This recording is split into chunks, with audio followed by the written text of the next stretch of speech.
Hello, সবাই কেমন আছো? আশা করি তোমরা সবাই ভালো আছো। তো আজকে আমি একটা নেলের ভিডিও নিয়ে চলে এসেছি। তো দেখতেই পাচ্ছ আমি ফার্স্টের প্রসেসিংটা দেখাতে পারিনি। তো ফার্স্টে আমি এখানে নেল টিপ লাগিয়ে নিয়েছি, তারপরে ফাইলার দিয়ে ফাইল করে নিয়েছি, ভালো করে শেপ দিয়ে নিয়েছি। তারপরে পাতলা করে হার্ড জেল লাগিয়ে 30 সেকেন্ড কিওর করে নিয়েছি। তারপরে মোটা করে অ্যাপ্লাই করে হার্ড জেল 60 সেকেন্ড কিওর করে নেওয়ার পর অ্যাসিটন দিয়ে ক্লিন করে নিয়েছি চিটচিটে ভাবটাকে। তারপর ফাইলার দিয়ে ভালো করে আবার ফাইল করে নিয়ে ভালো করে শেপ দিয়ে নিয়েছি। তারপরে এখানে আমি নিউডের মধ্যে অমব্রে করছিলাম, গ্লিটার দিয়ে করেছি।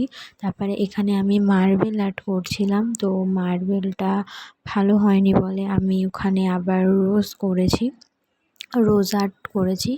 তারপরে এখানে আমি অমব্রে করেছিলাম হোয়াইট দিয়ে। তো ওই